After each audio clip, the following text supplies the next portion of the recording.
What does our newest governor, smoking pot, a homeless man named Dave, thousands shivering in the dark, and a condition called Chiefs fever all have in common? It's your week reviewed next. Week in Review is made possible through the generous support of Dave and Jamie Cummings, Bob and Marlise Gorley, Smithfield Foods, Haas and Wilkerson Insurance, the Courtney S. Turner Charitable Trust, John H. Mize and Bank of America N.A. co-trustees, and by viewers like you. Thank you.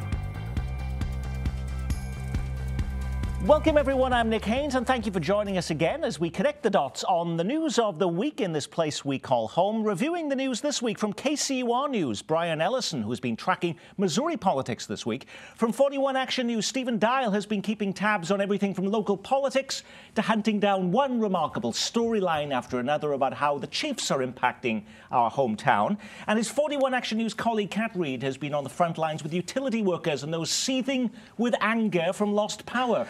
And completing the cozy confines of our Week in Review table, political analyst, columnist and star editorial writer Dave Helling.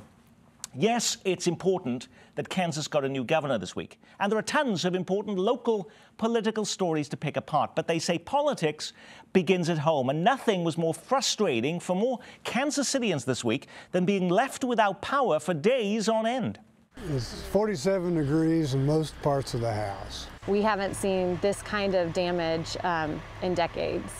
Kansas City Power and Light now says it was the third largest power outage in the company's history. More than 180,000 Metro residents finding themselves without electricity after a heavy winter storms blows through our area. Even a week later, there are still pockets of the city without lights or heat. KCP&L says utility crews were pouring in from Louisiana to Wisconsin to help restore power as quickly as possible. So a quick report card. While some people express major frustrations, is there really anything more city and utility workers could have done when an extreme weather event like this actually occurs, Kat? Well, one thing that our station had looked into was how aggressive is our tree trimming program, because you looked at how many branches were down on the power lines. That's because the weight of this wet, heavy snow just bent everything over and brought lines and limbs down. So that's something we looked into. They do trim less often than KCK does, but they think that their program is very aggressive. Another thing that I heard from a lot of people was, what about bringing in these utility crews from elsewhere sooner? How they explained it to me, KCP&L, was that this storm pummeled the entire Midwest. And so a lot of the crews couldn't come to Kansas City immediately because they were dealing with their own situations at home. Dave. The storm was also a bit unpredictable, not so much in the amount of snow, Nick, but the kind of snow that you got. It was wet, it was heavy, it broke limbs. That's kind of a hit or miss thing. 1 or 2 degrees can make it the difference between a snow like we had and maybe something that's a little less damaging. There have been efforts after previous storms to do a better job on tree trimming, although I must say in the summer when those trees are all cut back, people call and complain about how their trees were butchered by power crews. The other thing to note is there's a lot of talk after a storm like this about burying lines, and in some subdivisions, of course, that's the case. But that is enormously expensive when you compare it to the cost of a storm, which again is a hit or miss thing. So I wouldn't look to that as a permanent solution to this problem. KCPT viewer Mandy wants to know, is there any way to find out whether utility and city crews are actually slower to respond to some areas of the city than others? Some people feel they're always victimized by these storms, but is there any policy that goes in place here as to who gets hooked up faster than others? I mean, to put in perfect context, if you're without power, especially in the winter, I'm from the South, so it's cold here. It's a lot different. You don't want to be in a cold house and you want your stuff cut on really quickly. There are ways to track when your streets being cleared and different things like that. Kind of what Dave said. This snow was a little different than ones that have happened in the past. I think, like Kat mentioned, trimming trees is just the important thing, but you can't predict this and just predict a huge response. I mean, KCP&L tackles the city strategically. They have a way that they go about doing things. The struggle with this one, they said there was so much damage to individual lines, and so they would spend a lot of time working on one person, and it'd only bring a few people back online. It is funny, though, to go around the city. Well, not funny for the people living there without heat, certainly, but I found a street, for instance, 53rd Terrace in Brookside, where one side of the street, everyone was back on the grid, had their Christmas lights on, the other side, pitch black. And that adds to the frustration, Brian. But they do say politics begins at home. And if your roads are not cleared of snow, the trees are not trimmed, then public officials hear about it. Well, I think that's exactly right. You recall the earlier winter storm this season where most of the outrage was not around power being out, but about schools being closed, about streets not being cleared so that kids, and there were also allegations, suggestions that certain parts of town were suffering more than others after that storm. So I think we're seeing the fact that, as you say, politics are local. Your own experience is the filter through which you see these broader problems. One of the biggest news stories of the week, a new governor taking office in Kansas, and Missouri's new governor makes his first State of the State address. We must work together in the spirit of putting the collective good ahead of any individual ambition or agenda, and let the insults and finger-pointing give way to compromise and a handshake. Our focus for the state of Missouri to strive both now and into the future are on two key priorities: workforce development and infrastructure.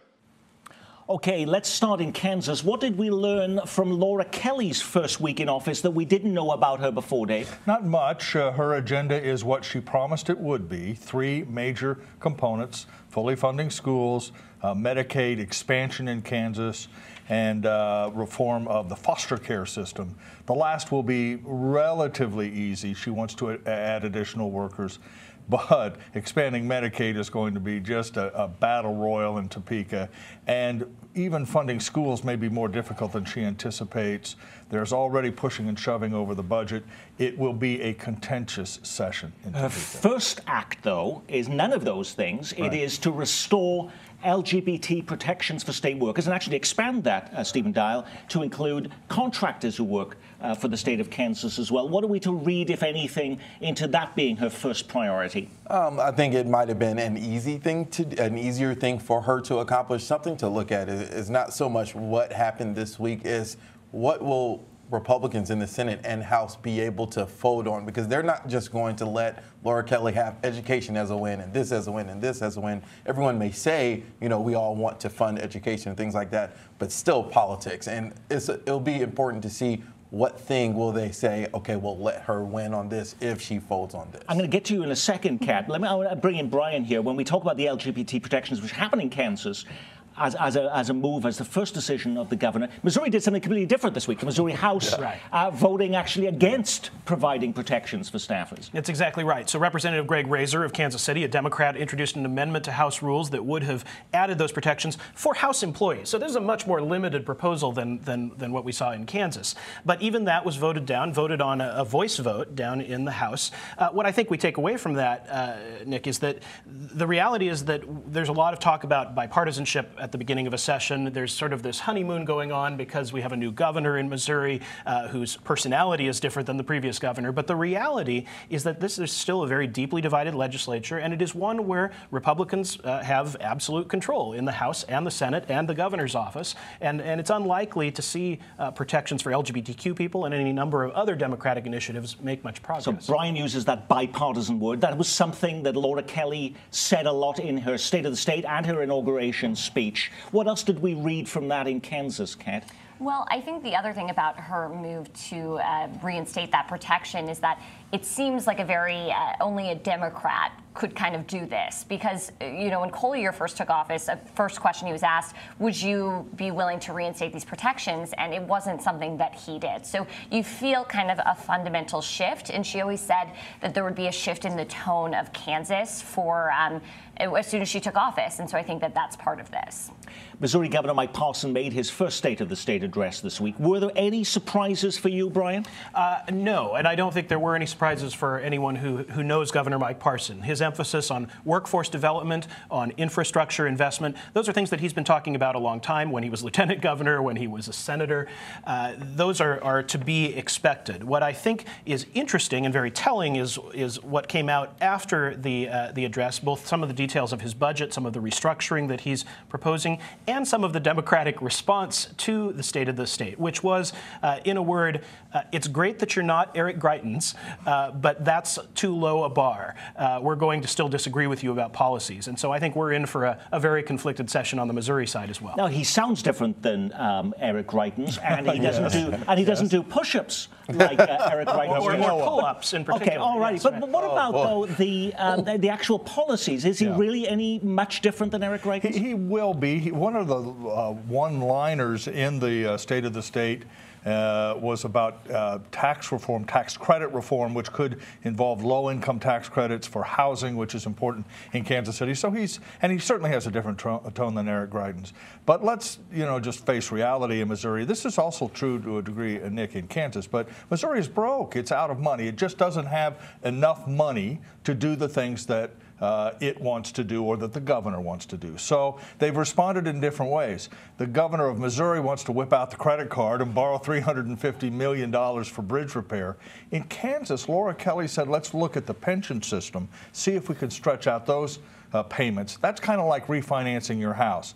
Both governors have to deal with a situation in which tax increases are off the table, and so they have to get creative with financing to address state problems. And in that sense, what Parson did was not surprising at all. Let's borrow some money, let's get some bridge repair. But wasn't he being almost universally saluted for that here in Kansas City?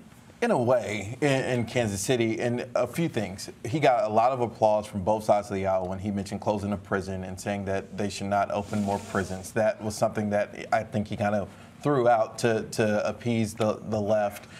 He also, kind of what Brian was talking about, multiple reporters have asked him, do you think someone should be fired because of their sexual orientation? And he says, that's not what my religion believes as far as when it comes to homosexuality, but he doesn't think someone should get fired because of their sexual orientation. So it'll be interesting if he'll speak up and push for legislation, because I know Greg Razor has that legislation and went to committee for the first time. So it'll be a couple of things, but infrastructure is the biggest thing, and workforce development. Right, and I think the other thing to pay attention to, I think, is this reorganization of several state departments. That's sort of wonky. It doesn't get a lot of headlines, but one of the most major changes we've seen in maybe a decade in terms of how state agencies are organized, basically breaking up most of the Office of Economic Development and sending it off to higher education and other parts of the state structure. What I think we might be interested in about that is that Governor Eric Greitens actually is the one who initiated that process. He's the one who hired the directors of all of those departments. They're mostly still in place, and all of the same staff who were implementing those sorts of plans under Greitens are the ones carrying them out for Governor Parson now. While new Kansas Governor Laura Kelly was her vow to fully fund Kansas public schools was making a big headline, it wasn't the biggest education story this week. On the Missouri side of state line, it was the Hickman Mills School District announcing school closings and big staff layoffs as it tries to cut more than $5 million from the bottom line, a shortfall blamed on a budget snafu and a decades-long trend of declining enrollment and overspending. Meanwhile, on the Kansas side of state line, the Blue Valley School District now making national news for all the wrong reasons, as a black student claims she was told she couldn't perform with the school dance team because her skin was too dark. In a new lawsuit, the girl alleges she was told by a school staffer her skin tone would distract the audience from looking at the other dancers and would clash with the color of the costumes. The staffer is no longer in the Blue Valley School District. But it's remarkable the story is coming on the very weekend. We are marking the 90th birthday of slain civil rights leader Dr. Martin Luther King Jr., Kat.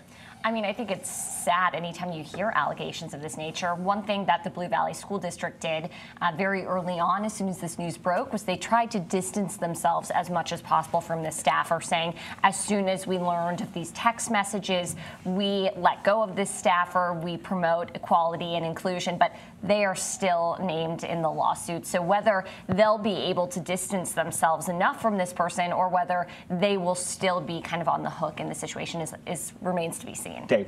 I think we should also not let the passage, Nick, of the Martin Luther King celebration go by without noting that Kansas City still hasn't figured out the Paseo issue. Right. And in fact, yesterday postponed yet another decision on what to name, if anything at all, for the civil rights leader. That is an extraordinary embarrassment for this community. That conversation really started a year ago, and the idea that a year later we can't figure this out, I think says something very seriously bad about the city council and the broader community it's still wrestling with. And piggybacking off of that, it's kind of when will the voice get loud enough to say either vote it down or vote it in? Like, it's not that. Right, that's my point. I don't want to. I'm from Atlanta, Martin Luther King, all that jazz, but like, you're voting. Are you renaming the street or not? Or are you picking another street or not? It's not as huge of the issues that city council is faced with to stop postponing it. Either you're going to vote for it or not. And I think that voice is going to get louder. So why isn't that happening? It seemed like such an easy thing to do. It doesn't cost a lot of money to accomplish. Yeah, a little bit of money, but it's because there is no consensus on what to do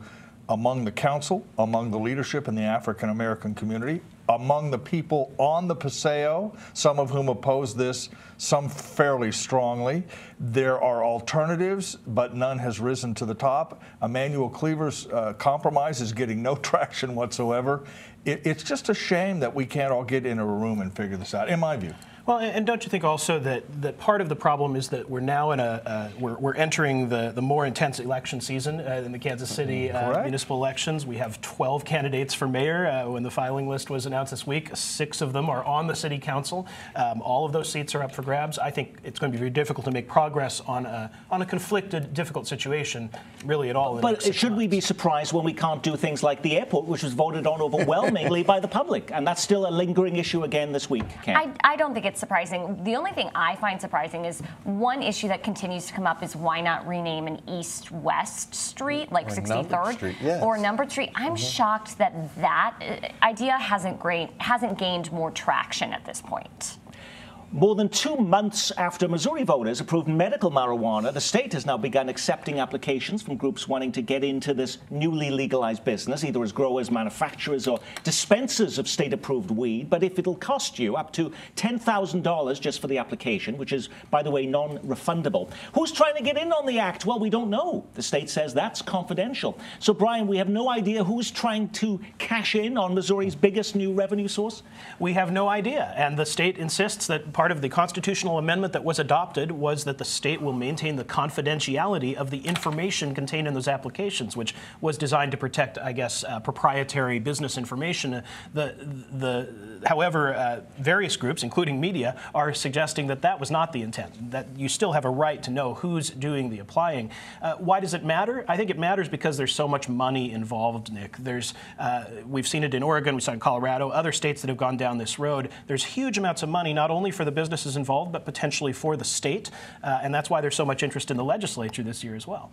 And, going off what Brian said, several groups supporting the names being out there, New Approach Missouri, the campaign for this issue, they support having the names revealed. And I will say, I do know one of the people who's put in an application because it's the family I've been following who's trying to transition from hops to marijuana. So it'll be interesting to follow their progress. I would love to know some of the other names so we can keep track of everyone going through this. This is just the beginning, though. We see 10 different separate bills introduced in the Missouri legislature relating to Part 2 about affirmative action that would permit minorities and women to have a better chance of taking some of these licenses. They should be involved. Also, to actually decriminalize other marijuana possession charges in the state of Missouri as well. Right. And so what you're seeing is essentially marijuana has become a proxy arena for a lot of debates that have been going on a long time. State preferences for minority and women-owned businesses has been discussed in other arenas a great deal.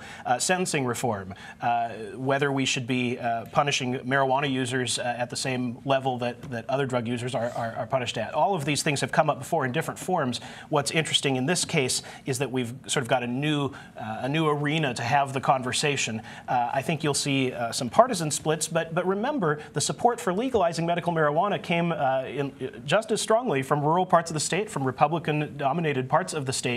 So it'll be interesting to see where the lines get drawn as we go forward. When we were mentioning Laura Kelly a little earlier on, Dave Helling, I was surprised when it came to her speech that she really didn't mention medical marijuana, which she certainly did talk about on the campaign trail, saying she was keen on that issue. Why didn't she mention that in two of her big speeches this week? Because the agenda is very long, and the idea of taking up a contentious argument over medical marijuana in Kansas is probably not going to come up until maybe next year or the year past.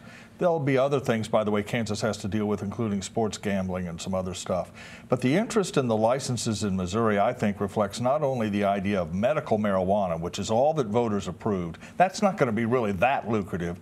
But I think all the suppliers think the next step is recreational marijuana, and you want to sort of have your foot in the door for that. And that's why I think the competition is as intense as we expect it to be when these license applications go forward. Now we know what ousted Missouri Senator Claire McCaskill is now going to do with her life after Washington. She's going on TV. No, she's not joining the latest cast of Dancing with the Stars. She is heading to NBC as a political analyst. She'll also be a go-to interpreter of what's happening in the world of politics for MSNBC. Former sports stars head to the commentators' box once they're too old to play. Should we be surprised that this is the route Claire McCaskill has chosen to take, Brian? I don't think we should be surprised, and I don't think we should blame her. Claire McCaskill made pretty clear that she wasn't done with being on the political stage, and so she has found a place for herself to serve, in a manner of speaking. I will say, though, I think it's interesting that she is not pursuing political office any further. She would say, and she would disagree with what I'm about to say, that Democrats in Missouri don't have many prospects going forward, at least Democrats like Claire McCaskill.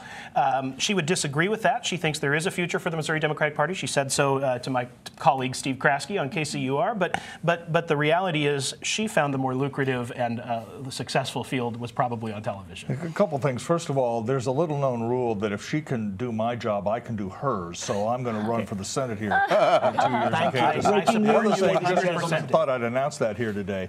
The other thing is I find very interesting is the idea that she's going to basically stay in Washington and New York.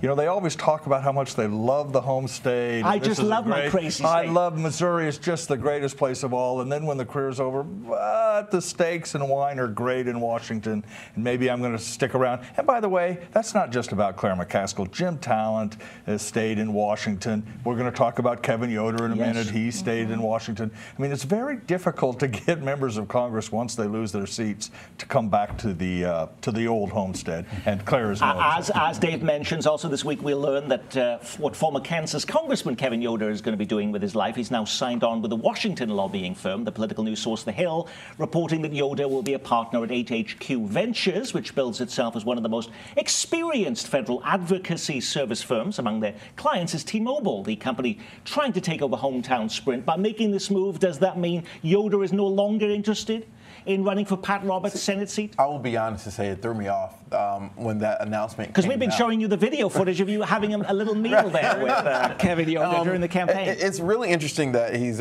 joining a group that's representing T-Mobile because in his district, or former district, was the Sprint campus. If that deal goes through and gets FCC approval, you know, it's going to be a real test onto if hundreds of jobs are going to just be gone from the Johnson County community with that deal. I know the head of T-Mobile said this would be a second headquarters and all of that, but those are just words right now. And so it'd be interesting to see if he is a big player in that passing and it indirectly affecting a community that he once represented. Cat Reed. And interestingly, he did not respond to the Star's Brian Lowry, his request for comment on lobbying for T-Mobile. So we didn't hear anything about that.